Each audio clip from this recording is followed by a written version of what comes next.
Hello, listener. So, you like scary movies? Well, it is a creepy night, and with all those crazy lunatics out there, well, you really shouldn't be alone. Ooh, you look so freaked out right now. Now I suggest you listen very carefully. Subscribe to Class Horrorcast, or I'll gut you like a fish. Enjoy the show. I'll be watching.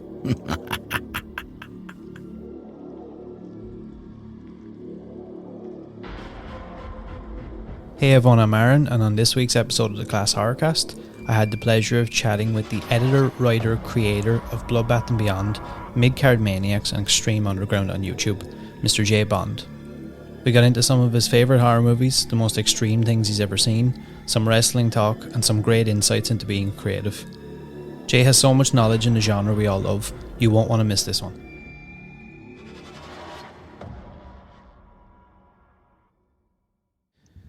Okay, so I guess first things first, man. Thanks for coming on. Where can people find you, or anything you'd like to plug or promote? Where can people check you out? You can check us out on YouTube, first and foremost, at BloodBath and Beyond. Mm-hmm. On Instagram and Twitter, bloodbath_TV. Or my personal stuff are like The Sneak or Killsbury. Okay, cool. All the links will be down below anyway, for anyone who is looking for that stuff. So I always start off with the same question every time, and I just like to hear different people's answers.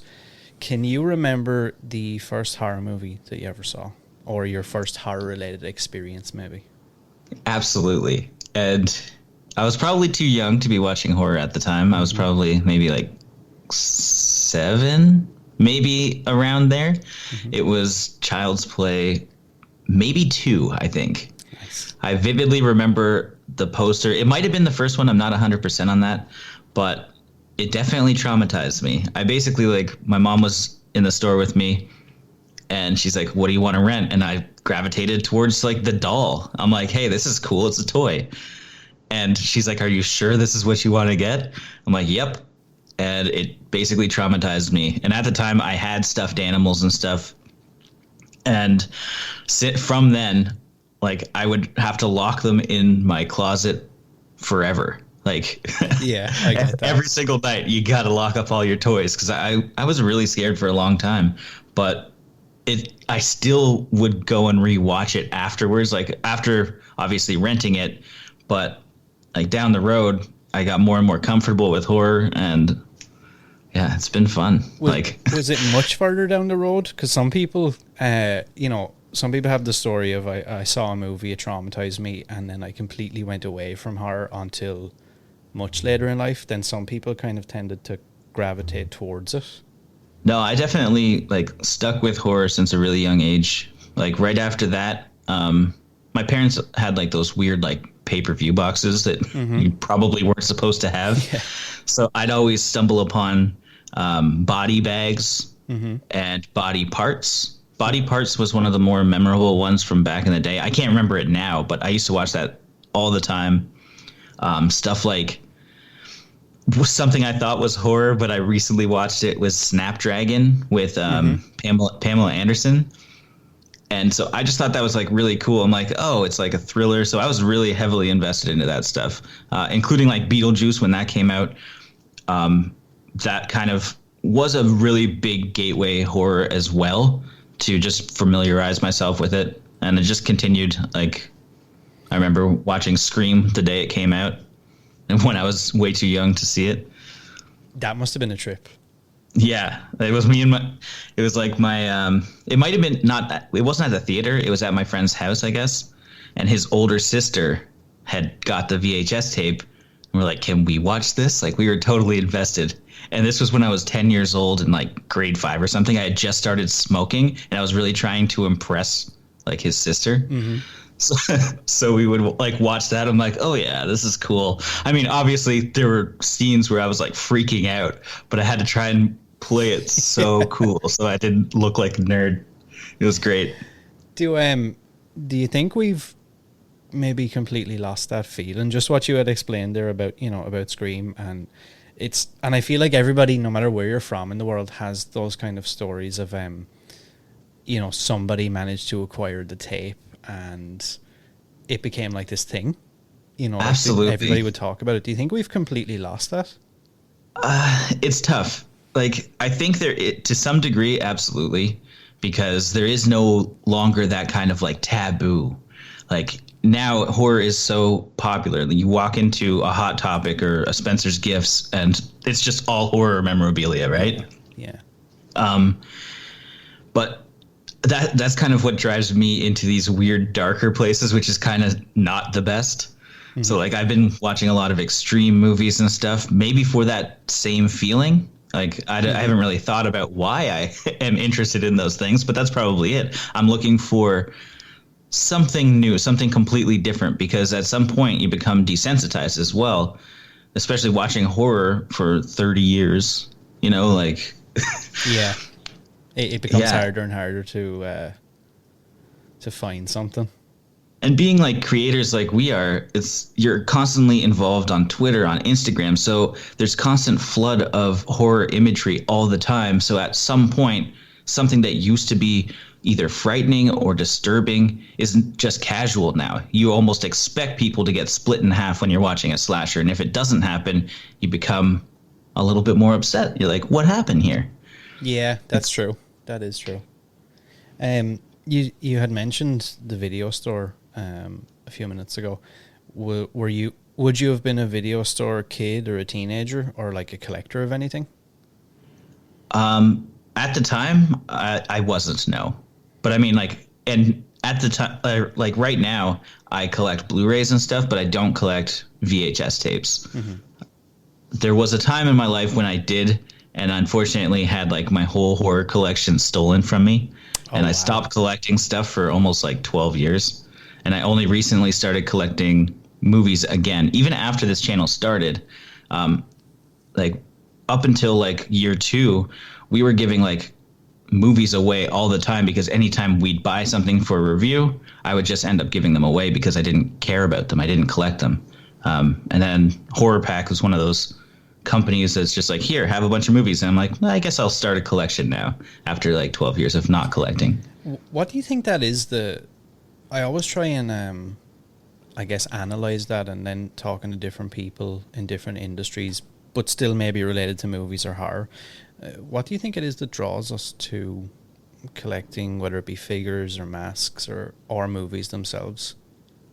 It's like, I don't know. There's something about the tactical, like the tech. I don't know that fucking word, to be honest. I shouldn't be using it. Touching stuff. It's like holding something in your hand, knowing that it is yours. I think with the digital age, things, you know, they're jumping from one streaming service to another. Like something you buy in one place might not be there in 6 months because, it's now a Shudder exclusive or it's now a Netflix exclusive.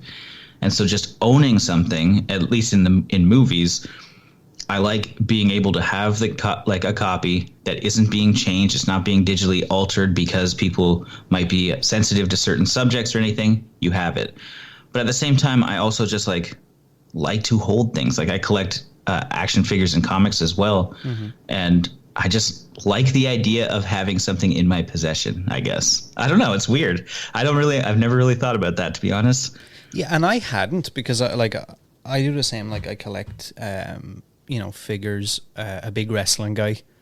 And sometimes I kind of sit here and I'm like, I can't really pinpoint exactly why I feel the need. Because sometimes I might talk to somebody who doesn't really have the same passion for movies or whatever, and they kind of can't understand maybe why I would want the physical copy.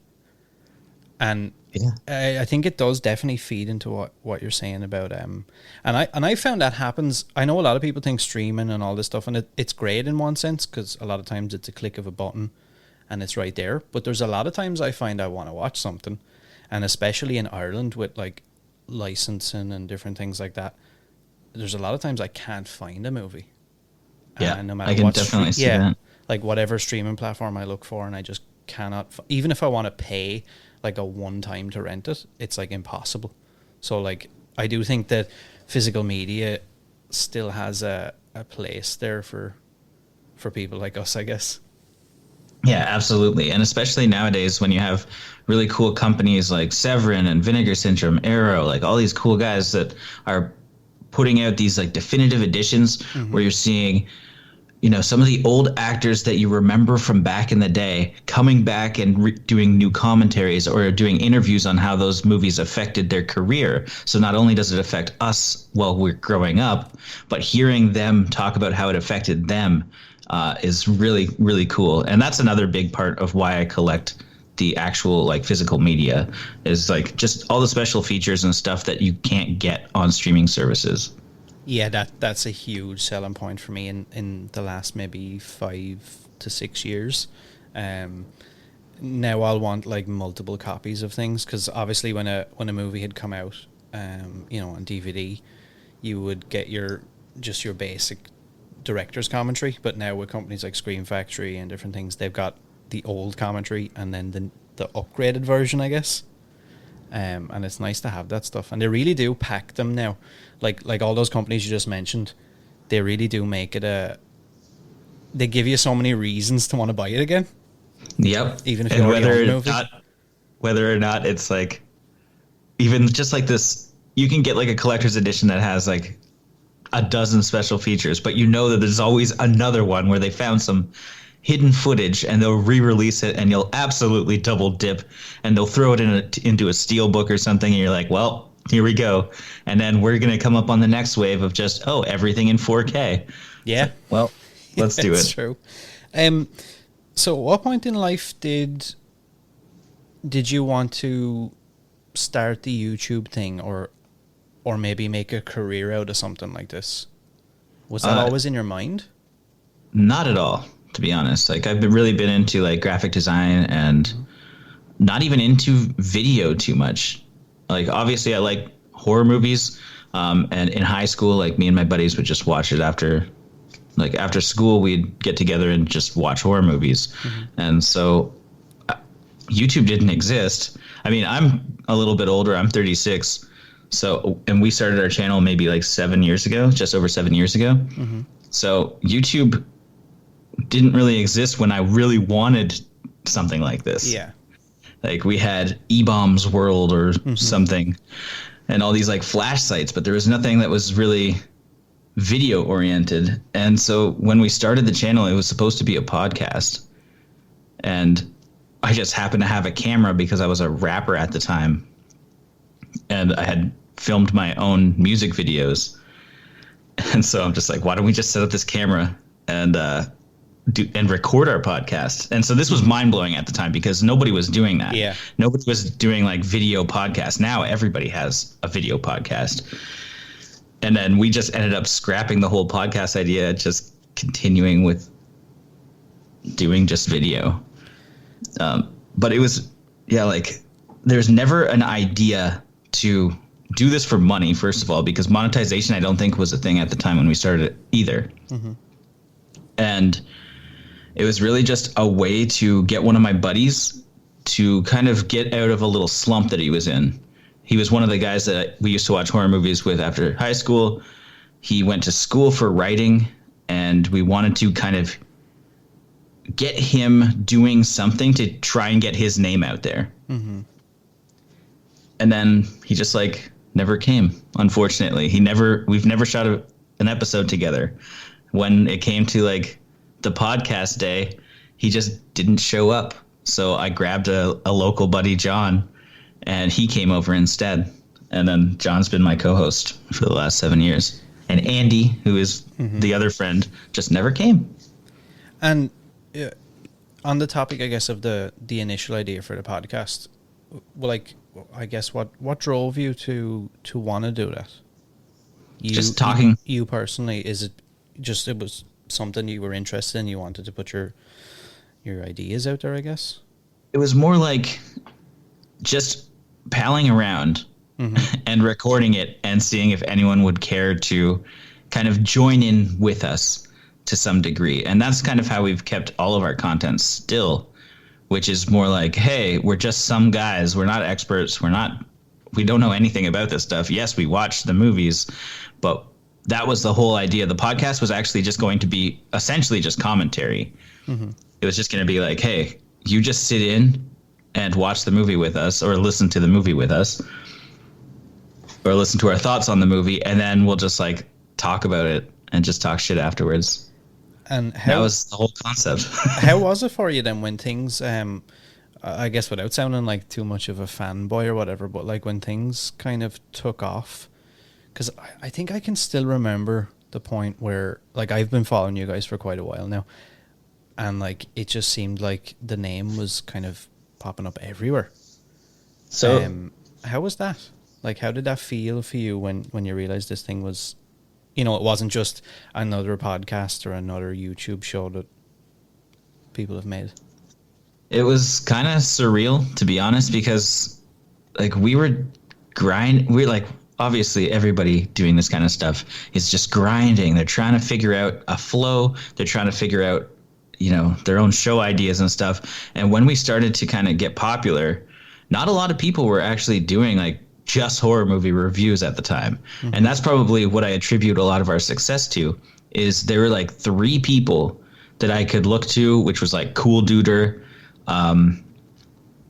Mr. Parka, fucking ingenious Eric Harrison, and maybe like a couple other people that were even talking just about horror movies. And we just kind of like grew really fast.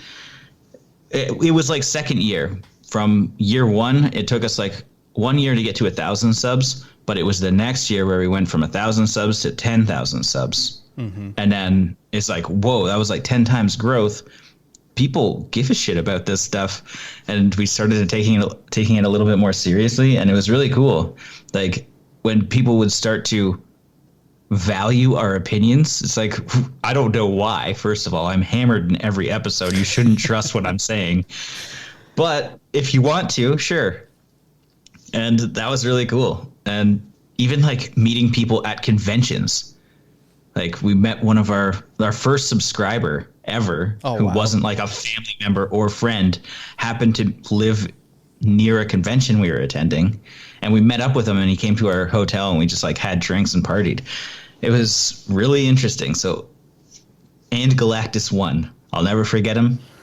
It's really funny cool as well, because I think a lot of times people consider, somebody like yourself with these huge followings and different things, and they're so used to seeing you I guess on TV in a sense, that then when they meet you and realize that you're, and I don't mean this in a bad way, but like you're a regular guy, you like the same things normal people do, you do things normal people do. I think sometimes people like get surprised by that.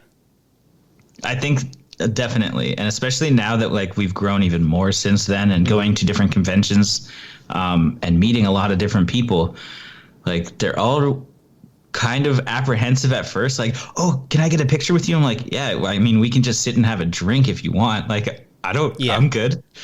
Like I'm just a normal dude. But it is interesting.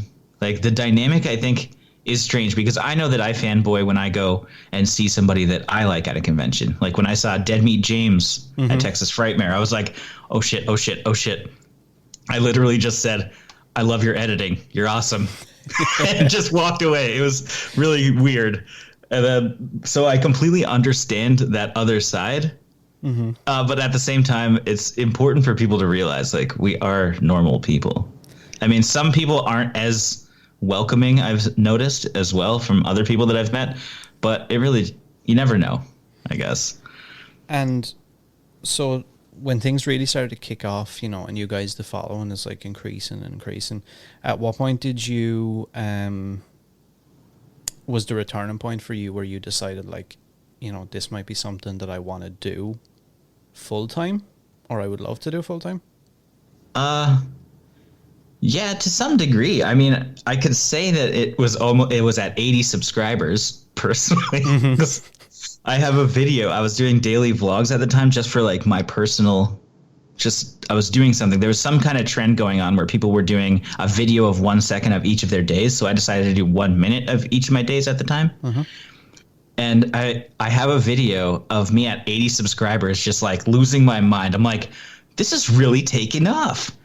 I'm going to take this seriously, and I think we can make something of this. And so it was only at that moment when we got like our first screener for like a movie, like Pro Wrestlers versus Zombies, I think. Nice. And I'm like, we're a big fucking deal, I think. people like us at 80 subs, and it was great. And it wasn't like a cocky thing. It was just like, holy shit, we're actually reaching some people. Mm-hmm. When I started to take it a little bit more seriously was probably 3 or 4 years ago, when I had again, maybe even 4 years ago, there were not a lot of just horror channels. So this was right when Shudder was kicking off, and I had a meeting with AMC Networks to promote their new platform. And it just didn't work out. I thought that something really cool was going to come from it. Mm-hmm. And I met with AMC.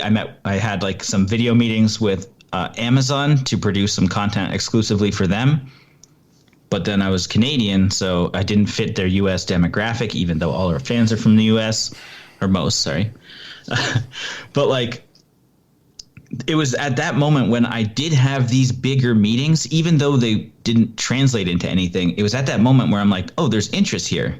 Mm-hmm. And so I started, I even told my boss, I'm like, I don't know how long I'm going to stick around here. I wasn't making a lot of money. I didn't even have a Patreon at the time. But I was like, I think that in a couple years I'll be able to do this. So since then I've been saving, and I've been trying to move a little bit closer into this space. And I ended up a few years ago, maybe 2 or 3.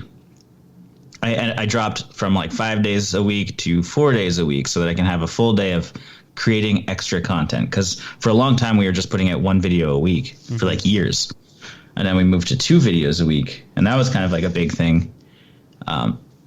But there was never really a major turning point where I was like, okay, now's the time. Up until recently, of course, where I was just not really having a great time at my job.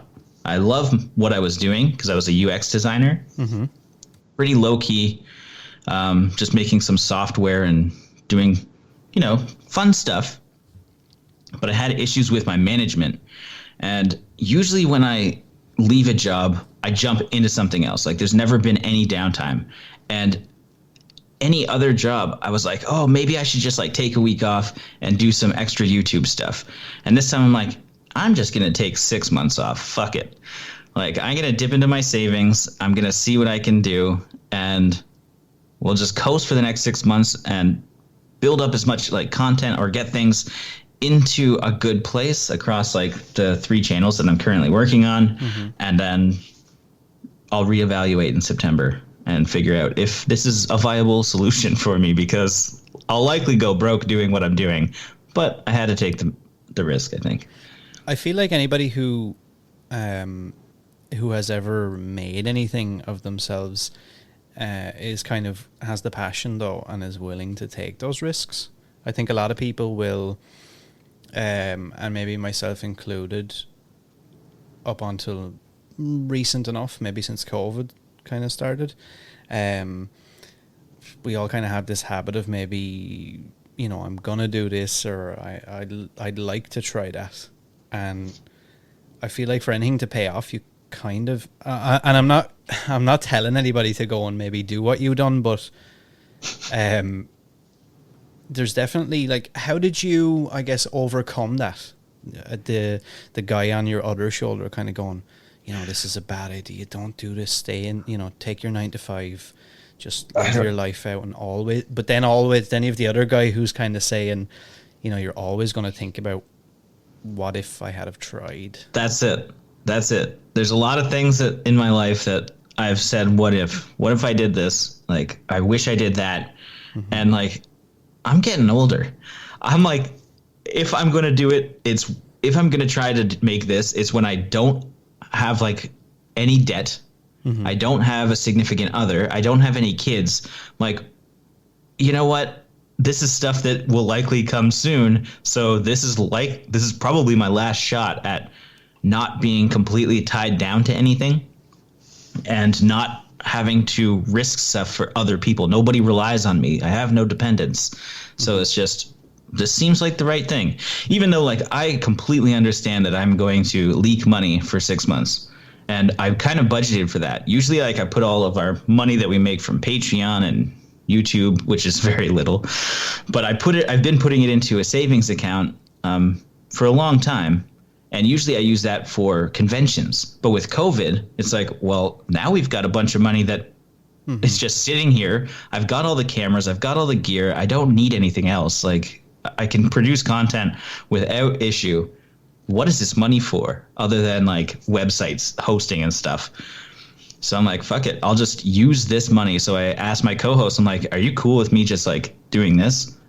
And he's like, go for it. And I started asking around, and people were like, you know what? You might not have another chance to do this. So try. Like, okay. Yeah, I think that's super. I don't know why. I really admire the fact that you've taken the jump and there's something that you're so passionate about that you're willing to go at bat and just kind of, you know, fuck it, let's try this and let's take it where it needs to go. I've done some crazier stuff in the past doing similar moves, which haven't worked out. But hey, I still got one more in me. And it is important to reiterate what you said earlier, is like, I do not encourage anybody else to do this. Like, what I did is completely stupid. Like, I don't even know what's going to happen with when my apartment comes up and they're like, hey, you don't have a job, so you can't re-sign a lease. Who knows? I'll find out in a couple months. And even like getting credit cards, like I know, like if you don't have a job, you can't do anything. And those are things that I don't know how they're going to play out, and they could definitely bite me. But, you know, if you're comfortable, if you don't have a lot of expenses, you don't have any debt, you don't have dependents, and you can afford to kind of coast for a little bit, that's the only time where I would recommend trying it. But again, we'll talk in a few months and maybe I'll just say, what a terrible fucking idea. Now I have no savings. I'm completely broke and I got kicked out because I couldn't sign my lease. Do you, I guess when you finished maybe your last day at your 9-to-5 job, let's call it, yep. Was there a sense of, I know there was probably maybe some fear and different things like that. Was there a sense of excitement or maybe like a weightlifting where it's like, wow, I'm really going to do this time? Absolutely. I can tell you because I handed in my 2 weeks, every single day of those 2 weeks, I was like, I'm fucked. I'm fucked. I'm fucked. And it was only like the day after, I'm like, well, this is it. And immediately I realized, like, no, I love this and I'm really excited. Now it's so strange because I was working 9 to 5 and then I would edit and I was burnt out because I was editing basically every day or filming. Like, we filmed 2 days a week and then I was editing the rest. And so now when I had all that free time, I'm like, I love this and I am willing to edit for 14 hours a day without even thinking that it's work. Yeah. That's what's cool. It's like, yes, my wrist hurts like crazy and my arm just from making like just editing stuff. But like there was not a single regret at first. Let's be clear. I have not had to pay rent yet since I quit, where I didn't have like my last final check coming. So like there's no financial burden at this moment. So it's pretty cool. I can wake up, watch a movie, go review it, do some editing. It's hard to try and balance what you actually want to do though, because I feel like I'm just trying to crank out as many videos, which I'm not thinking about like what I'm actually creating, but I am having fun doing it and just testing the waters. Yeah. Do you find, do you deal with that much where you, I guess, take too much on or put too much on your plate? Like, you've got all these ideas, you've got multiple channels, multiple interests. Do you ever find yourself, maybe you sit down and you kind of can't really figure out where to go or what to focus on? Every day. Yeah. That's refreshing.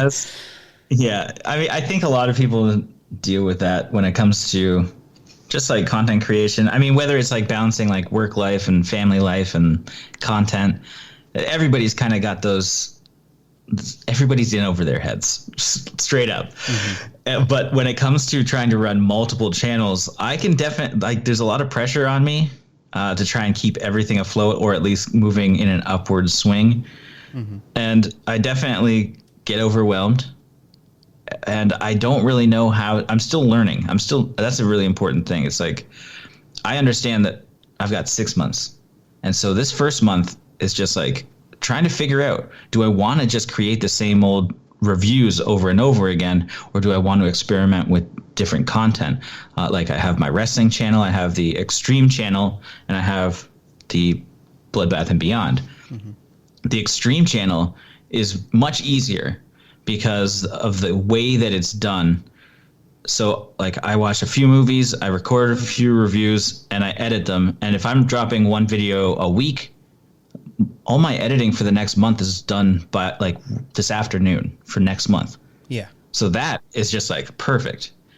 And that's just another thing that probably will get demonetized immediately. But with wrestling, it's a little bit different because, as you know, the wrestling world moves really, really quickly. And that's the kind of stuff you need to you need to create that content on the fly. Reviews, we do like 2 months in advance almost. But, like, it is definitely hard to balance what I want to actually do. When I wake up in the morning, it's like, what am I working on? Wrestling? Do I want to watch a Serbian film for the 50th time? Or do I just want to, like, chill out and edit with a Twitch stream on in the background and just zone out? So, like, it's really on a day-to-day thing how I'm feeling in the morning, straight up. And do you think it works better maybe to, I don't know, have a calendar or framework? Or do you think if you're just somebody like yourself who's creative, you're better off to just do whatever feels right? So I use Trello. It's like a Kanban board where you have, like, a bunch of different columns. Mine's pretty in-depth.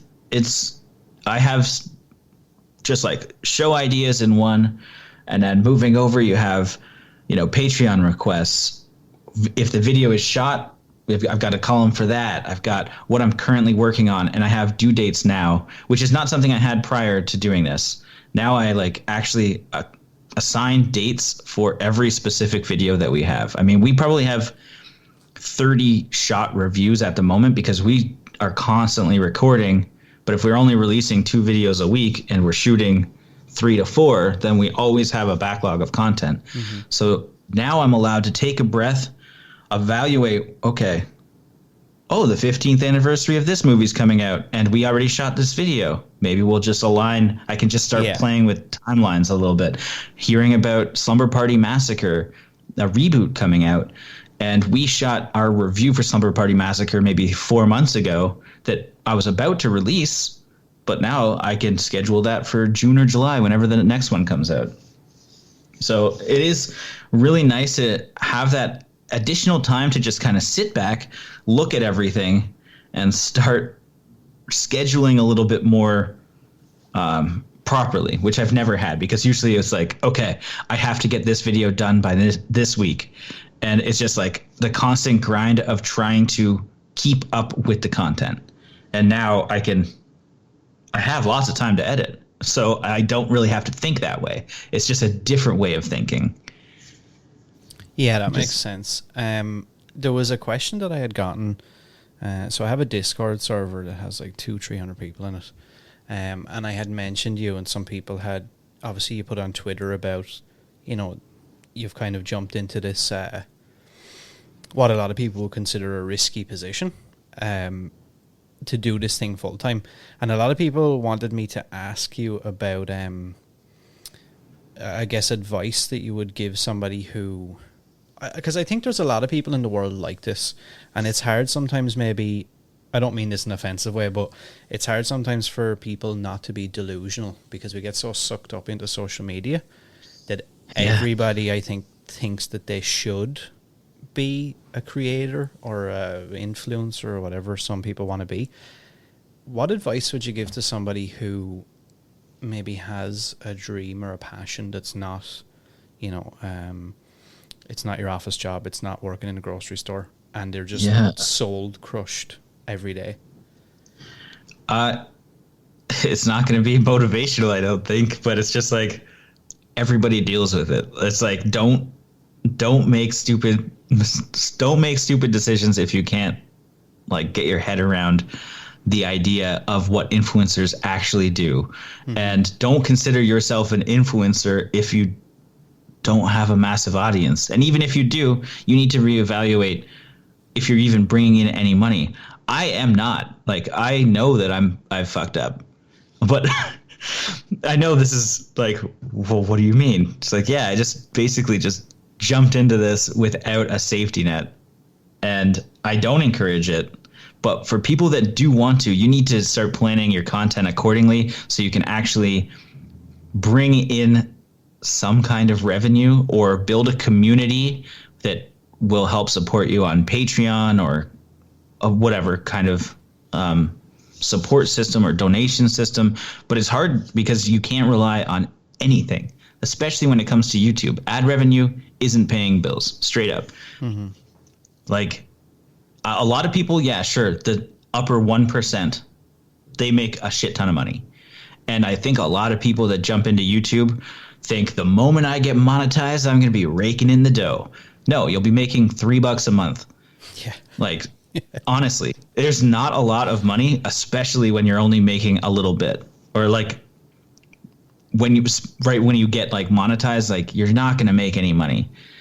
And even when you do, the only reason that we make any decent income from ad revenue, which is really shit, by the way, we do not make, like, I can't pay my bills just on YouTube, not even close. Like, it's really important to not be completely delusional about other people's income. You look at what I'm doing and think that, oh, I must be balling out and that's why I quit my job. It's like, no, I quit my job and I'm just taking some time before I jump into another job. I assume that I'm going to get a regular job at some point. I'm just taking some extra time to get content scheduling in place for multiple channels and bulk record and film and schedule. So in 6 months, I will be in a comfortable place with continuous uploads. Like, don't think that we're all making a ton of money, because it's not accurate. And it's hard because you see all these things floating around. It's like, oh, Ryan's toy review, he made $10 million last year. Or you look at some streamers and they have 30,000 subscribers on Twitch and they're making $3 to $4 on each one. It's like, holy shit. Mm-hmm. That isn't the case when it comes to horror content. I can tell you that, because not only are you juggling just doing the content itself, but it's videos on a per video basis are getting demonetized. Horror in general is suppressed unless you're someone like Dead Meat James, who has kind of broken through a certain threshold. A lot of people, even with like 100,000 subscribers, are not making the money that you probably think they are. Unless I'm fucking delusional and I'm just not making anything in comparison to everyone else, which is probably true if you look at some of our numbers versus like Dr. Wolfula or something. It's like, or the Horror Geek, he puts out a video, he gets 30,000 views. I put out a video, I get 1,200 views. It's the only reason this is even close to sustainable for me is because we have 1,300 or 1,400 videos that are all making pennies a day. That's the only reason that it's possible. And that's something I think that's good for people to know. And it's not, I don't think, to put anybody off the idea or to make less of what you've been able to achieve and do. But it does kind of set in reality. I mean, I'm sure if anybody were to go onto Instagram right now and look up any semi-popular horror channel even, you would imagine that the people behind those are, you know, they get everything for free and they can afford everything and they live in this big house full of everything and everything is all good. I was like, yeah, it's not usually like that. Yeah. You look at those people and you realize, no, they just have a passion and this is what they spend all their money on most of the time. So, yeah, like I look at some people and they're like, how are you affording every single new era release? It just doesn't register for me. And you have to think, like, they probably have big full-time jobs and they just have a lot of income. It's not that they're making income off their Instagram posts to promote. It's like a lot of people in horror, especially when it comes to like Instagram stuff, they're just friends or fans of the companies, and they will promote for either very cheap or no money at all for free product. So it's not as glamorous as I think every other industry is.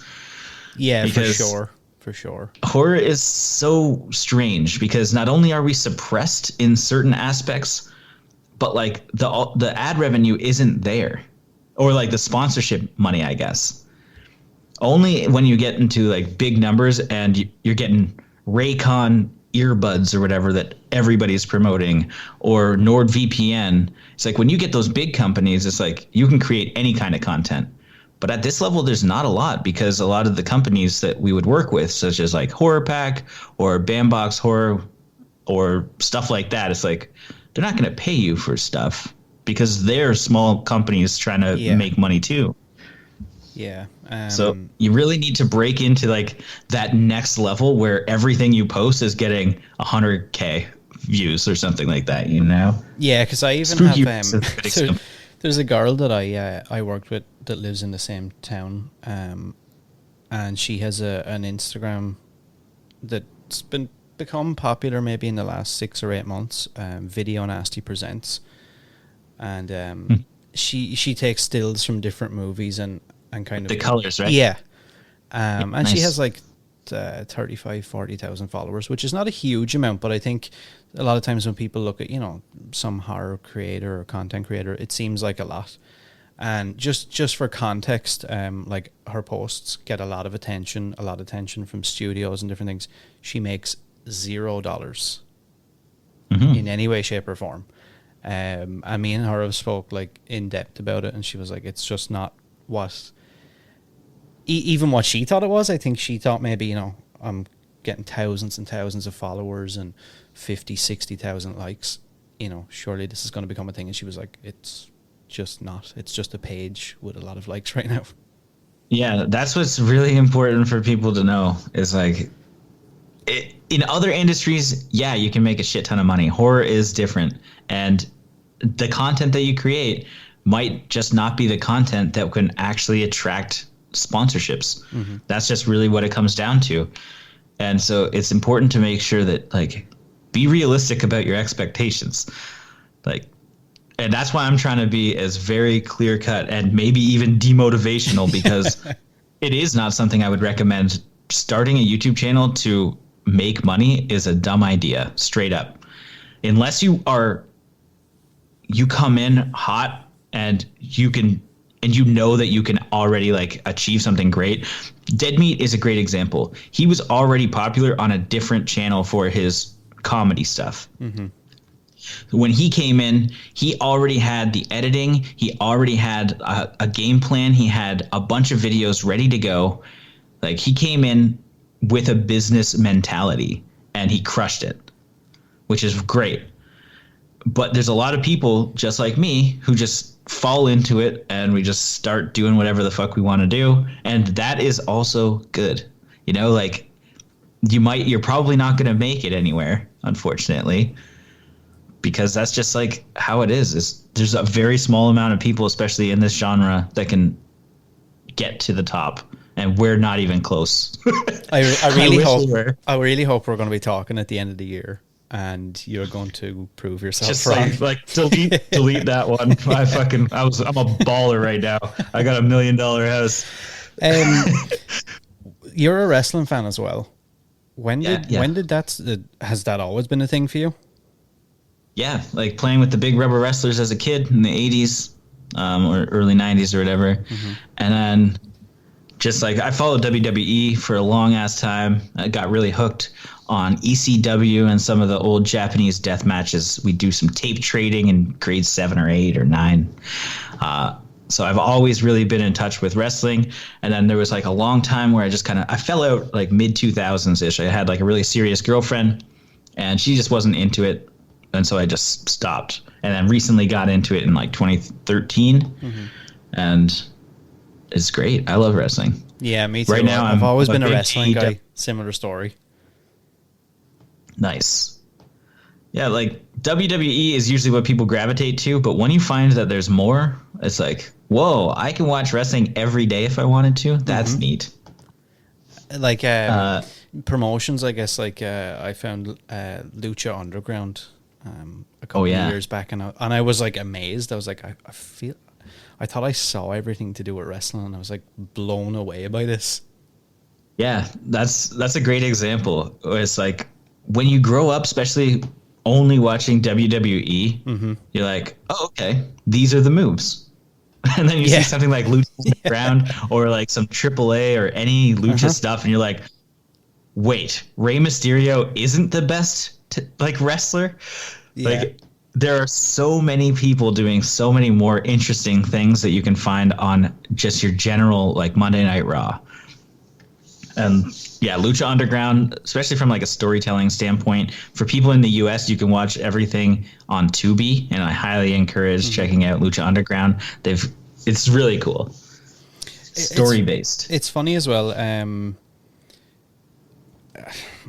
I guess I could say I feel like there's a lot of crossovers between something like being a fan of wrestling and being a fan of horror, because they both kind of have diehard fan bases, I guess, and a lot of collectors and collections of different things. And a lot of people seem to be, and I didn't realize how many people I've talked to that are like massively into horror that are also like, oh hey, I either still am a wrestling guy or I was a wrestling guy at some point. It is weird. Like, I've noticed that as well, where until I started being very vocal about my love for wrestling, like, I didn't know that anybody still watched wrestling personally. Like, I know me and John watch wrestling together. We always watch pay-per-views and talk wrestling and stuff. But like, I didn't know that there was still other people that watch wrestling. And there's so many. Wrestling Twitter is completely different, though. They are toxic as fuck in comparison to horror. But that just comes down to like just butting opinions on either promotions or wrestlers or whatever. But the fact that there's even people talking, and a lot of them, is really cool. Do you have sorry, go ahead. And there's just like so many like promotions you can get behind. So if there's something that you like don't like about one company, you don't have to watch them. Go find something else. Yeah, and I like that. I really like that. Because I know a lot of people shit on, if you've got your diehard WWE guys, they'll say things like AEW is trash, it's this, it's that, or whatever, and vice versa. But it's like, I mean, as a wrestling fan, it's like, yeah, if I don't like something WWE is doing, I just won't watch, and I'll go watch some other shit. Yep, it's like, exactly. It's as easy as that. Yep. Do you have any like all-time favorite wrestlers? That's tough. I've never really like thought about all time.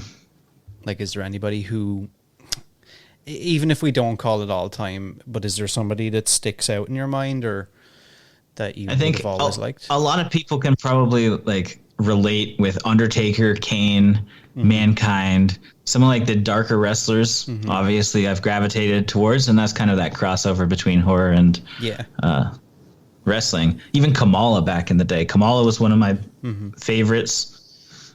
Flying Brian is like, nobody really knew him when I really loved him back in like the old school days. Now his son's on AEW, which is really cool. My current favorites are probably Brian Cage and Chris Statlander or Hikaru Shida. I like Shida, but Chris Statlander is probably my favorite. I was following her on the indies a little bit before she joined AEW, and seeing her and Big Swole like come out and debut together, I was like, oh fuck, please sign them. I need them. I'm still learning about people, like seeing Yuka Sakazaki or like Maki Ito, like some Japanese wrestlers that I would have never heard of until like I either saw them appear in AEW or just see the buzz online, and it's getting me to watch other promotions that I probably haven't seen. Like, I don't actively watch Stardom or anything. But women's wrestling, I'm definitely like big into. I was a huge Tessa Blanchard fan, which got me into Impact, but obviously the controversies have suppressed my love for her. That's for sure. That's what's unfortunate as well. When you start to hear like these backstories, like Jimmy Havoc was somebody that I was really like pumped for, and to find out he had issues, I was like, well, I was gonna wear my Jimmy Havoc shirt today, and I can't wear that shirt anymore because he's done some shit. Yeah, there's a lot of people like that, and that's unfortunate. The same could be said about Hulk Hogan. Like obviously, growing up, Hulkamania, brother, everybody loves Hulk Hogan, and then at some point you just have to stop liking him. And it's just, it sucks, but you have to accept that. Yeah, I seen there was I'm not sure why it was doing the rounds again online recently. There's a promo that Booker T cut years ago in WCW, I think it is.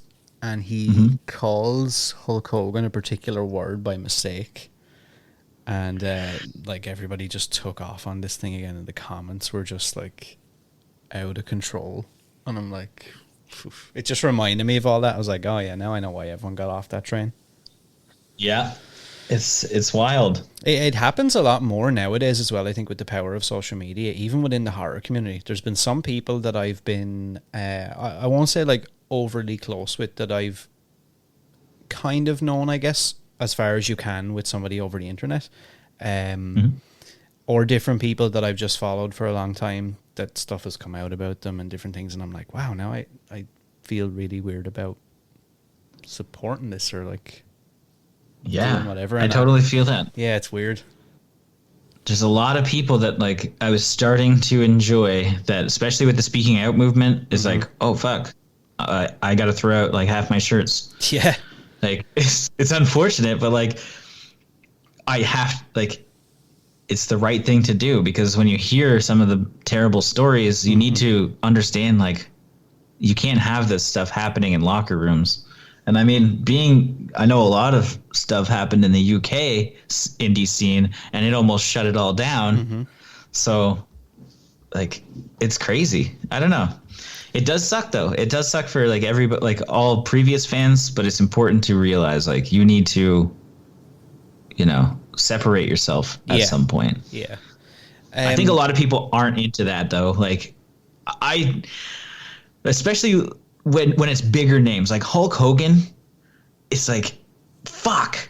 Like, I've liked him for 25 years, and it's really hard to just cold turkey say I don't like him anymore.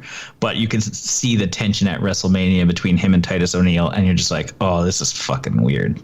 Yeah, that was, and I didn't at first. It didn't enter my mind, because it was one of those things again, and I think especially with a character like Hulk Hogan, and I don't. This is kind of unfortunate maybe for me to say, but if I haven't seen or thought about him for a while, and then I see him come out, the first thing that comes to my mind isn't necessarily all the shit that came out about him. And it's like, oh, look, it's Hulk Hogan. Cool. Wow, he's still alive. He looks good. And then I see Titus O'Neil and stuff, and I'm like, oh, now it's just weird. Yeah. Now I kind of don't want you to be like doing anything. And like right around the time all that happened as well, I had, in or around the same timeline, I think I had bought like a shitload of NWO merch. I was on this like retro kick. And I had like the Hogan belt, and I was like, oh, you motherfucker. Yeah, I could completely understand that. Like, it's just, because I just feel so weird about it, because it's like, obviously I don't agree or condone anything that he said or done, but it's like, I can't even, me wearing this stuff or me like putting this stuff up on my wall or whatever, it just seems like I'm supporting that. Yeah, it's not good. Yeah, it's just, nope, it's for Scott Hall. That's it.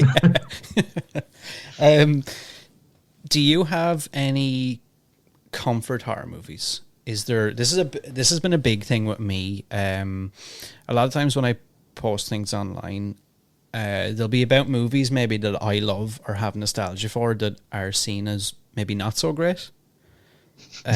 So, and I think that happens a lot in horror.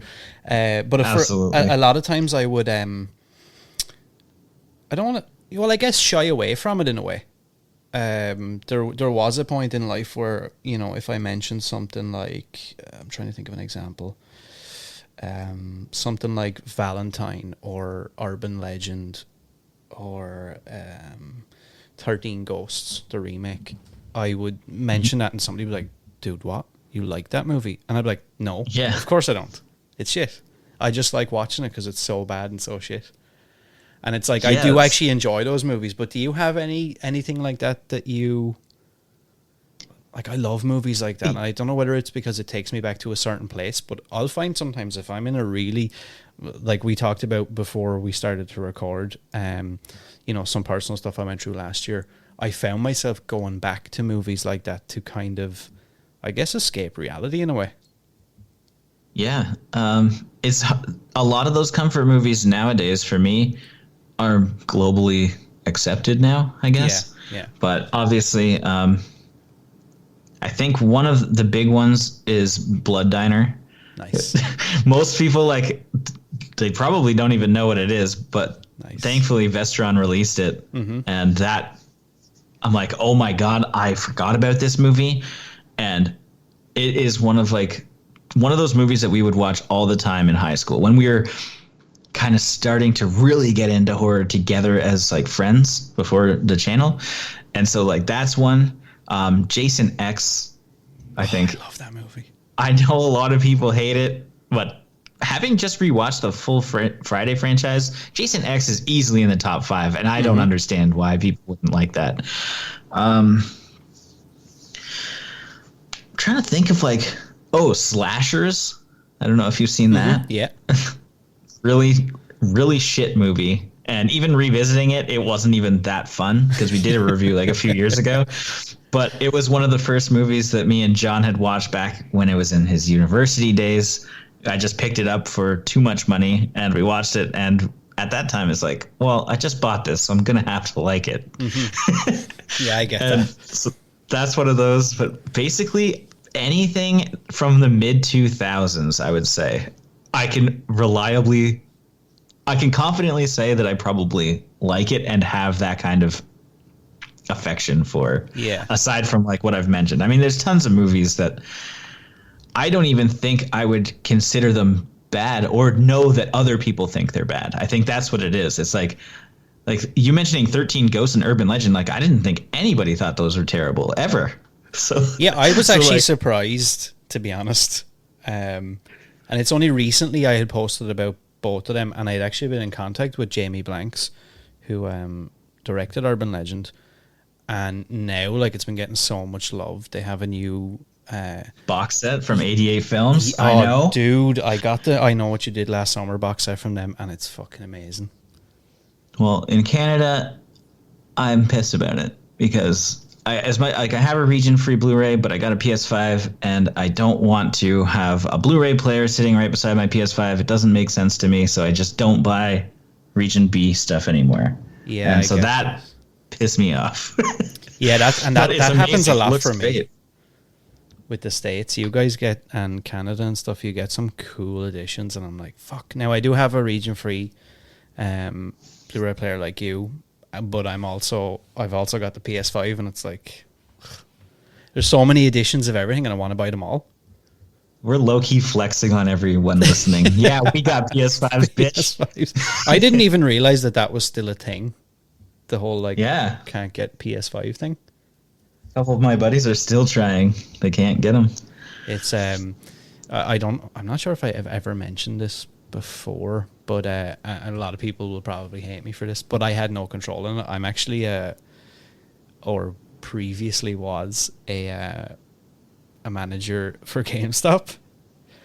Yeah, so that's kind of how I managed to acquire my PS5, but I do not have any control over anything that happened with the PS5s at Christmas or anything else that GameStop do, as a matter of fact. I feel like everybody's worked at GameStop at some point. All right. I did. Yeah. My co-host John did. My buddy Frank, who's starting to show up in more videos, he currently works at one. Oh, wow. I'm sure we probably all have a similar opinion. It's not quite GameStop here, but it's EB. The same fucking thing. Yeah. Yeah. I'm sure we all probably have a similar opinion. Just when you had mentioned... movies. I want to say Sleepaway Camp is probably the number one that I like always go back to and love, and Dead Alive or Brain Dead. Oh, I love that movie as well. Just thinking of like a few that I know they're probably globally loved, but they are the comfort movies that I like to watch over and over again. I have a really, really bizarre one, and I'm not sure if you'll have ever heard of it or not. Do you remember a movie? It came out, I think, in 2001, called Soul Survivors. It had, I can picture the poster, and I did watch it. I couldn't tell you anything about it. It had Casey Affleck, Wes Bentley, a couple of others in it. That movie for me is one of those, like, that's definitely in my like top 5 comfort horror thriller movies, whatever you want to call it. And I genuinely have no idea why. It's like, that's okay. It's like, because it's so bad. Even when I went back, I hadn't seen it in like maybe 7-8 years, and I was like, wow, I forgot about this movie. And this was a movie that I would watch, like, I would go to my grandparents, and at the time, I want to say like DVDs had just become a thing, and they were like super expensive. And this was like the one DVD that they had bought for some reason. I have no idea why. And you're going to like it. Yeah, and it was like every Friday I would watch this fucking thing. And then after a while, it was like, I loved watching it. And this went on for years, and then I hadn't seen it in so long, and I had all these, like, I guess maybe nostalgia about, you know, being in the grandparents' house, and it was like the weekend and like the Friday night movie thing. And I like watched the movie, and I was like, wow, this is so bad. But then at the same time, I found myself being drawn to it. I was like, kind of want to watch it again. That's the best. That's why horror is so unique in that sense, I feel. It's like you're always going to gravitate to something, even if it's terrible. Like, and I think horror is one of those genres that you can't really, or that you can say that about, that many others don't really have that same charm. Like, comedy becomes super outdated. If you go and watch like mid-90s comedies that were hilarious back then, it's like, well, they don't hold up. Mm-hmm. Most of them. Mm-hmm. It's really, horror is one of those things where it's okay to, even if it's bad, you still can appreciate it.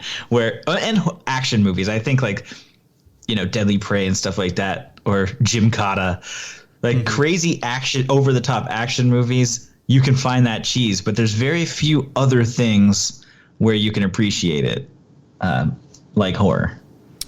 Would you ever, or has it ever been something that you've thought of, would you ever like to write or direct your own low budget horror or indie horror film or anything like that? There was a point, not anymore, unfortunately. I think it comes with being creators, or like being reviewers specifically.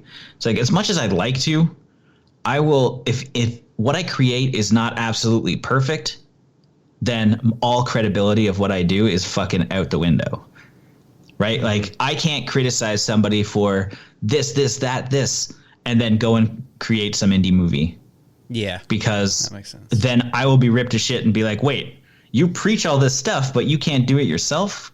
So, and that is very true. And I'll absolutely say that. And that's why I won't create a horror movie. Like, I wouldn't mind being some kind of producer or being on set and helping out, because I know the technical aspects of certain things, and I can tell you what looks good and what works.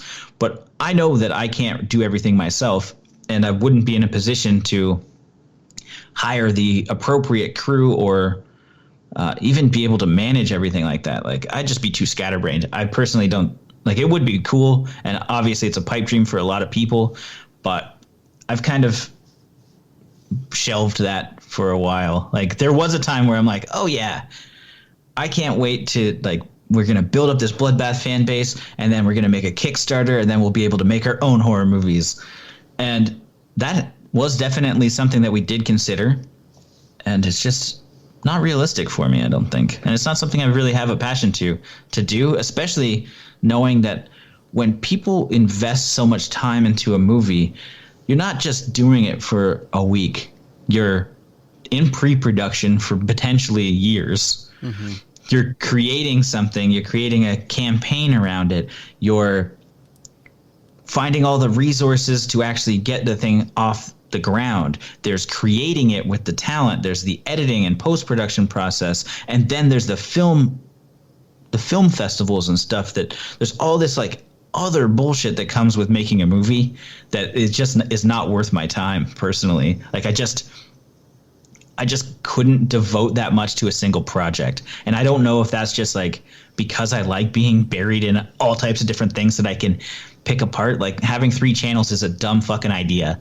And I have that so that I don't have to be dead set on one specific thing. We made the wrestling channel so that I can divert my, if I don't want to talk about horror today, I can talk about wrestling. Yeah. And if I'm like locked in for 2 to 3 years on a single project, I will nitpick the hell out of it. It'll never get out of post-production because I would be meticulously editing it, and it couldn't happen. I can't even make my own logos half the time because I'm so particular. That's why I fucking basically just jack someone else's, Yeah, I get that. And it takes a huge level, I think, of self-awareness, and that's something that's key for anybody, I think, at any level of creation, to be self-aware enough to, maybe sometimes know that.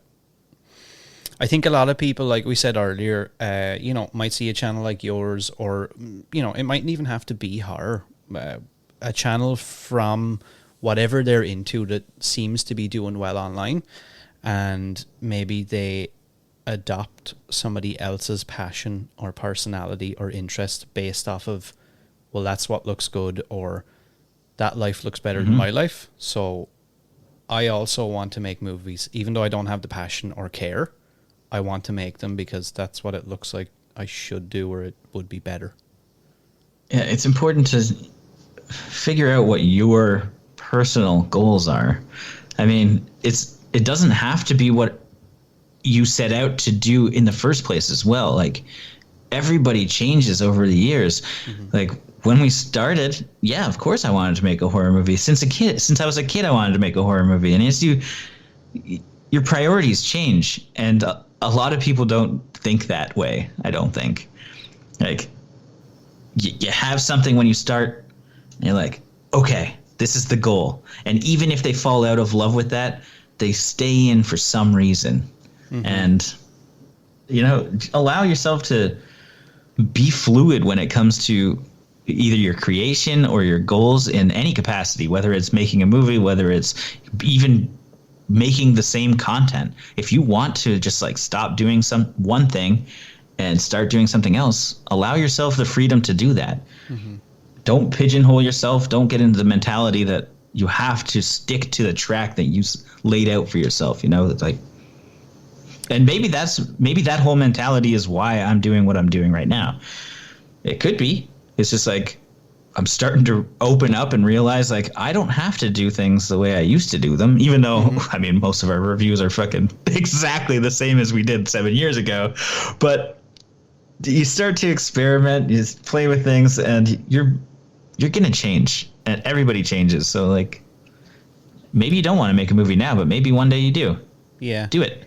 Yeah. The horror show is a great example of that. Our buddies Cecil and Fuego over there, they're doing like a short film based on Nightmare on Elm Street, which it's like I don't know if that was always in their playbook and that was their plan, but having the creativity and drive to go through that process is really fun and interesting. And there's a lot of channels that are starting to come up with things. Onyx the Fortuitous coming up with his own movie after being like a viral sensation.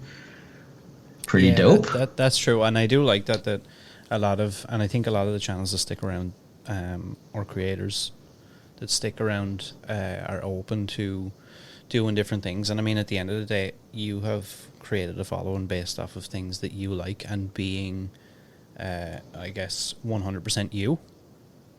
Yeah. And because without, I guess, personally knowing you, it really feels like, I don't know, I feel like you can tell when a creator or a personality or whatever you want to call it is authentic or not. Whether somebody's just putting on a show. Yeah, I definitely do not. I am who I am on videos. I mean, I'm more drunk on videos. I'm not drinking right now. But even from the beginning of this podcast to the end, when I start to talk and I start to get more comfortable with people, it's like, okay, I'm in the zone. Mm-hmm. I can talk. I can just be myself. And it's not, especially like this podcast, thankfully, isn't like as structured. I mean, there's structure. Don't get me wrong. Mm-hmm. But like, it's not just question, answer, question, answer, question, answer. We're having a conversation. Yeah. We're having a good time. And yeah, there's a lot of creators that I've met that are like that too, which is just like, you're always going to have some kind of expectations. And it's great when just like normal people, like bringing it back to what we were talking about earlier. Yeah, that's true. If you could, somebody had asked me to ask you, if you could write or direct a movie in an existing franchise or IP or with an existing character, what would you choose and why? Ooh, that's a tough one. I would probably want to do a Friday the 13th film. Nice. It's either going to be Halloween or Friday the 13th. Mm-hmm. Halloween has been kind of rocky. I mean, all big long franchises have been rocky. Mm-hmm. But those are the two that I would gravitate towards. I'd probably go with, Friday, simply because Jason's a little bit different. He can do all types of different things. We've seen so many weird situations with him that I could come up with whatever I wanted and he would kind of fit. Doesn't really matter. I get that. Or I would even consider doing like a Scream in the style of New Nightmare, where it's more like ultra meta. Mm-hmm. I think that would be really fun. Cool. Yeah. And then it's like, it doesn't really necessarily have to tie to the motivations or anything of the original killers. You know, like with Jason, there's certain things that are in place that really can't change too much. You have his origin, kind of his mentality and his drive. Whereas when it's somebody in a mask that isn't supernatural and could be multiple people, copycat killers or what have you, you can experiment a lot more and there's a little bit more flexibility. So even just talking about it, I'd probably do a Scream. Yeah. Even listen to you say that, freedom. I'm like, wow, yeah, that sounds really cool, actually. Okay, so what would you say, what's the goal from here for, I guess, you personally, and then just as the channel standpoint, creation standpoint, what is the vision, I guess, going forward now? Let's say we remove any... Is the goal to potentially remove the idea of getting a regular job, if you want to call it that? Absolutely. Like, that would be great, but I know that it's not completely realistic, especially being in horror. Mm-hmm. I would love to. And so I will continue to build and try to get there. But at the same time, making sure that I have everything in place for when I do need to get a job. So I'm assuming that I will always need to get a job. Like, I'm never taking that out of my mind. I assume that I will get a 9-to-5. So what I want to do right now is create, like, I'm experimenting with different things that either better workflows for myself, setting up new graphics for maybe top 10 lists or stuff like that, and doing stuff that isn't the same content that I used to do, and building out those workflows and designs and all the stuff that I would never have time to do with a job, because I would just be doing, okay, got to do a review, got to make a review. I'm taking this time to try different things out across the board, across the other channels. Like I mentioned with the Extreme one, I can edit those very quickly. So in September, when I need to reevaluate, I want to have the next 3 months of content scheduled already. And that's my goal, is to just kind of do a shit ton of work right now, like working 14, 16 hours a day right now, so that whether it can actually bring in extra income at the moment, who knows? Probably not. Mm-hmm. It's for the long game. It's to make sure that I can grow 3 channels because I know that, Bloodbath doesn't make a lot of ad revenue. Wrestling probably could. So if I can figure out some good ways to navigate wrestling content and make it easy for me to do in the future, that's probably where I'll make the most money as far as just like across the 3 brands. Extreme isn't going to make anything unless I get to Spooky Rice territory, and then I can get sponsorships on all my videos and sell some watches and shit. But it's not realistic at the moment, so I just want to like build as much content for all 3 platforms without necessarily having a set goal in mind. I do want to try and make it more enticing for Patreon, because that's a really great avenue, because it doesn't matter if I get demonetized on Bloodbath if that happens. Because that could happen overnight, like I could just have my whole channel demonetized and then I have 0 income from YouTube.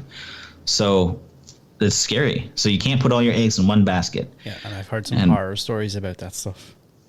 Yeah, it's terrifying. And so that's what I'm trying to do right now. And there's probably more options. Like another idea is making almost like a sister channel to Bloodbath that is just called not Bloodbath and Beyond. Like something that is a little bit more safe as far as like keywords and stuff, and upload almost the same content there and just have multiple sources of like residual income. I think would be great, but also I need to make sure that I'm smart about it. And I know this sounds like I'm just like, I need to make money, but I need to make money if I'm going to live.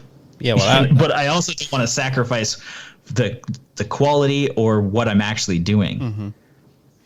And what are some things, I guess, from the 2, maybe 3,000 people that listen to this, that they can do to help to support? Where can people help support you right now?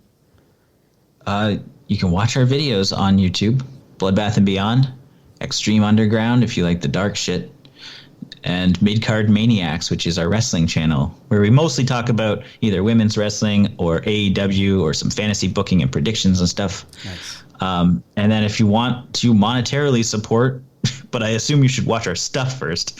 But if for some reason we got some whales out there and some sugar daddies, check us out on patreon.com/bloodbathtv.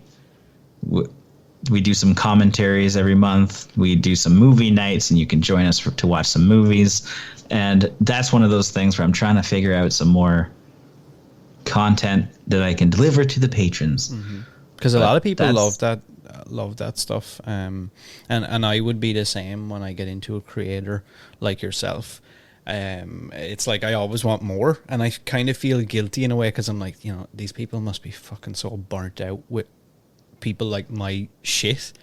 But it's like right? Like there's not enough, because it's and I find that's probably more prevalent in modern day. I guess the better content you create, or the more people are interested in it. It's like they want more and more and more and more, and like it's never enough. And then there's the balance of you as a creator, like, okay, is it worthwhile to create all these things right out the gate? Because usually it isn't. And then at the same time, how much stuff do you want to put behind a paywall? And so that's where I'm finding an issue right now. It's like, I'll do commentaries and some things for Patreon and try and create other experiences that aren't taking away from what everybody came here for in the first place. Like I don't want anyone that follows us to think that they are completely missing out, or that, you're only going to get half of the review. If you want the rest, go check out this link. It's like, no, you get what you've got for a while, and I'm still trying to develop more content for the public. And I just don't want to put too much behind a paywall. And I know some people do that. And hey, if you got the time and you're willing to, by all means. I can't at the moment. Yeah, I get that. And don't have the desire to. It's so I have one final question, but before I get to that, it was just something you had mentioned earlier, and now I'm kind of intrigued and want to know. What would you say is the most extreme movie or thing that you've seen? Oof. Probably the most extreme. I mean, of course, I've gotten into some dark places that can't be discussed. Yeah. But if you look at that disturbing iceberg. I've basically seen the list. I think the most weird and more accessible movies are probably like the Vomit Gore trilogy. So Slaughtered Vomit Dolls, Dude. Regurgitated Sacrifice. They're disgusting. They're borderline fetish porn. Dude, I only watched those recently. I can't remember somewhere. It popped up somewhere anyway, and I was like, I keep seeing this. I was like, let me just see what this is about. Whew. Yeah, those are probably the ones. Like, people talk about, this is where it comes to desensitization, you know? It's like, I used to think a Serbian film was kind of fucked up, and, you know, Human Centipede too. But once you've seen even darker stuff, you're like, oh, I could watch those no problem without issue. Yeah, that's how I feel now. So I think it's, that series, because you don't really know what's real. It kind of almost feels like McCamey Manor when you see those videos.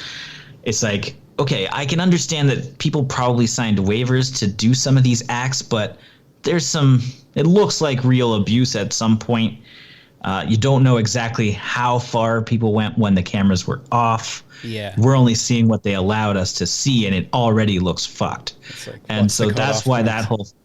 Yeah, and the fact, like, Lucifer Valentine, the director of these films, he's very mysterious. Nobody knows people know his identity, but it's not, like, publicly available. You don't know his real name. You don't see pictures of him, which helps, I guess, from his standpoint, like, sell. Like, he's got this huge mystique around him. He's got these cartoon drawings for his cover. Like, these are those taboo movies where it's like, oh, fuck, what don't people want me to watch? That's what I want to watch. Yeah. Even though I hate them and they're disgusting. And I had a buddy over, CJ, he was over the other day to watch Idle Hands for the 420 episode. Check that out when it drops. Nice. Actually, it's probably out right now, depending on when this drops. But oh, that's true, yeah. But so he was over. I'm like, oh, I just reviewed Slaughtered Vomit Dolls. Did you want to watch my review of it? And he was like, dude, what the fuck? He was like so disturbed just by my review of it when half the footage is censored. Just me talking about what happens in it. He was just like, oh my God, I can't smoke weed right now. I need to wait like half an hour. So the Vomit Gore trilogy, if you really want to like feel like shit afterwards, that's the one. Yeah, that I have to say, and I didn't think it was going to, but that definitely got me. Because I had seen things like August Underground, and I was like, oh, this is a bit fucked. I was like, I'm not digging this. And I was like, nah, they're probably all the same. Like, it can't get much worse. And I had seen so many people mention this. And then when I watched it, and it was exactly, I was having those feelings while watching it. Was like you said, it was like, how much of this is, I feel like the lines are very blurred here. And maybe that's the intention, but it's like, ugh, I feel a bit weird about this because... Exactly. Like, I don't know if he's brilliant at what he does and just like great, or just like doesn't give a fuck about anything and it's just creating what he wants to do. And that's what's interesting and why I'll watch and review the rest of them, but like, I'm not going to like it. Yeah. This is clear. I'm not into puking on each other. If we were talking about, just to like add on to this, if we're talking about anything that's like the most disturbing movie for me specifically that isn't like too dark like that, I would definitely go with Snowtown Murders. That is one of those movies that is so well crafted, it makes you question what you would do in the situation, to the point where you could walk out of that movie and be like, you know what, that murder seemed justified, or stuff like that, or like these actions, it can put you in a dark place, especially if you have like any experience with sexual assault, either like people you know or yourself. Like, it is, it can put you in a really, really bad place. And that's one of those movies that I've watched it maybe 3 times now, and I have to watch it again for a collab that's coming up. It fucks me up for like a day. Like, I just can't stop thinking about specific scenes, like the bathtub scene. It's just like, it's not overly gory, it's not grotesque, it's what it makes you feel mentally that it just destroys you. That was one of those movies that I came across, actually, that I hadn't really heard much about. And I think at the time it had been out a while. And I came across it on, I'm not sure if it was Amazon Prime or somewhere. And I just kind of watched it. And then, like, afterwards, I just felt so... I guess the best way I could explain it is it was a similar experience to if you've ever been really hungover and then you wake up the next day with that weird fear, that like anxiety, paranoia, panic. I kind of felt like that a bit. I was like, wow, I really feel like shit. Yeah. And there's not a lot of movies that can really put that weird feeling in your stomach. That's one of them. A Girl Next Door, or The Girl Next Door, based on like the Sylvia Likens real case, which is even more fucked. Or no, sorry. Is that what I'm thinking of? Yeah. Yeah, it is. Like that's wild. That's another really tough one. And I know that's kind of trending right now based on just what I'm seeing. More people start to talk about that. That one will make you feel terrible. Yeah, that's What's the other one? The Girl in the Box. That one's fucked too. Again, it's not necessarily a bunch of gore and people getting killed or anything like that. It's this girl was kept in a box under somebody's bed for 7 years, and she's out and she's alive right now. And she has to live with that every single day of her life, that she was a slave for 7 years, kept in a box. And she escaped, and this is her life. Like, just thinking about how she must, like, we all deal with shit, but we don't deal with that kind of shit. So I can't imagine what her day-to-day looks like inside of her head, honestly. And it makes me sad just thinking about it, because it's just, like, unreal. Yeah, and sometimes I feel kind of bad. I don't want to say I get excited by content like that, but I can definitely kind of shadow what you had said about, you know, there comes a point where, you know, I still love horror, of course, massively, but you become more and more desensitized and you kind of look for something else and something new and fresh. And, you know, even just chatting with you for the last couple of minutes about these kind of movies, I don't want to say I find myself getting excited, but it's a different feeling, I think, to talk about something like that, because it takes you even further. It's not like, you know, oh, I can't believe that Freddy, you know, smashed that girl's head into the TV. I wonder what that must have felt like. This is Exactly. like some real weird shit, like, and it's real life shit. And even just hearing myself back while talking about this, I feel like there was like more passion behind what I'm talking about, because like you start to just get into a different world while thinking about this kind of stuff. And yeah, like obviously it's not safe for life most of the time. Like watching some of this stuff can affect you for longer than just the next day, feeling like you're hungover a little bit. Like some of it can just stay with you and you can keep thinking about it for years to come. So it's really important, if you start to go down the rabbit hole, make sure you can get out. Yeah, you know? Definitely. Would you ever do something like McKamey Manor? Absolutely not. I have a kind of a weird story, and it kind of ties into what you had mentioned, you know, about, are these people geniuses or just fucked? I had... a while back, I had put the feelers out for potentially wanting to, I guess, record a documentary, in a sense, of me traveling from Ireland, my whole process with Russ McKamey, and then doing the manor. And I had started to ask different people in the industry and people that knew him, you know, about him or how to get in touch with him personally and different things. And then at like 2 a.m. one night, I'm watching some like shitty horror movie or whatever on my phone. I get an email and I'm like, that's weird, I don't get emails this late. And it's an email with a phone number that just says call me, and it's from Russ McKamey. What the fuck? Dude, right? To say that he won the battle already and I will never set foot in that fucking place. Right, because so you were just asking about him and somebody gave him your contact? Yeah, like so I'm not sure whether I maybe was talking to somebody who is closer with him than I thought or whatever, and maybe they were like, yeah, look, this guy is going to do this, you know, you can fuck with him, or this is going to be whatever. When I got that email, I was like, whoa. Nope. I'm good, because that makes me think you're crazy, because you're emailing me your phone number and telling me to call you because what's the motivation again? How much of this is real and how much of this is fake? Exactly. That's what's terrifying. Oh, dude, I was like, I'm done. Yeah, if anybody doesn't know what McCamey Manor is, you need to look into some of the videos on YouTube. It's basically an extreme haunt where they do the worst, most disgusting shit to you. You have to sign a waiver to make sure that you can't like sue them or anything. It's wild. Yeah, it's not for me, I don't think. Yep. Okay, so final question then would be, maybe this might put you on the spot a little bit. Sometimes people get thrown off by this question. It is, why horror and what does it mean to you? I like horror because there are so many different subgenres personally. I think that's what it really comes down to for me personally. It's just, I like that you can put on a horror movie and you don't know what is going on. There's so many different things: time, space, supernatural shit, ghosts, disturbing torture.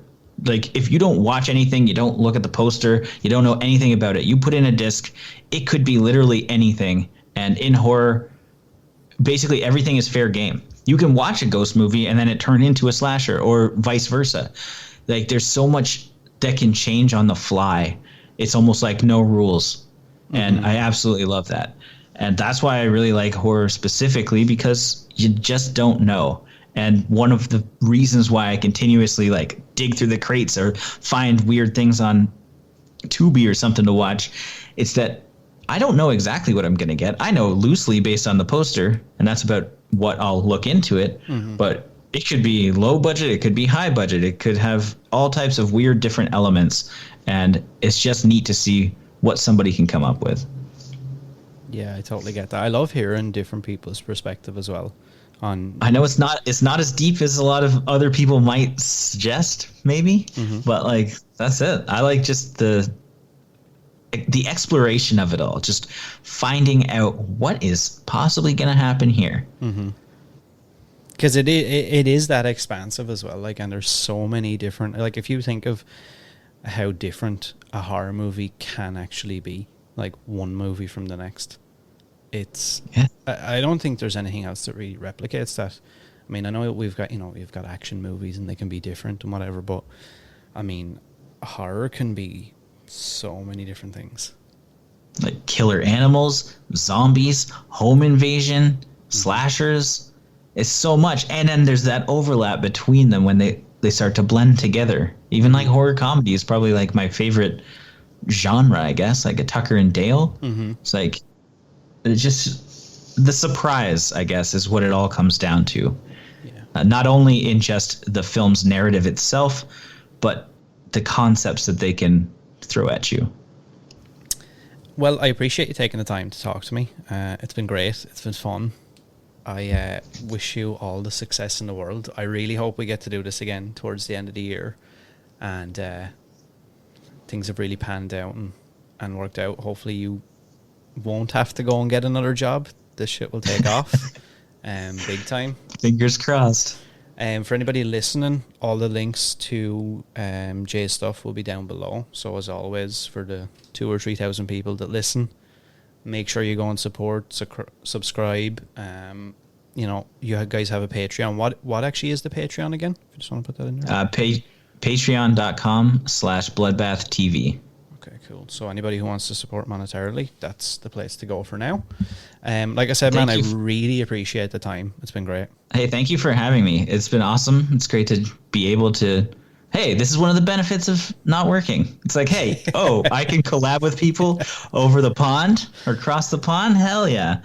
I don't have anything to do at noon. I guess it just... Or it shows that... I guess it shows that... the reach sometimes as well. I know you had said, like, obviously there's much more work to do for you and higher scales to go to, but I think it's crazy when you really break down the reach sometimes that your content might have or what it might do for somebody. Like I see so many people on your guys' videos and some other creators, you know, like Dead Meat James and stuff, where guys are like, you know, this has been the highlight of my week during COVID, or every now and again you'll see those messages where someone's like, my life is fucked, but I wait for this every week. Yeah. And I think that's that's the same super way cool. with the creators. Yeah, I love that. And there's creators that are like that for me as well.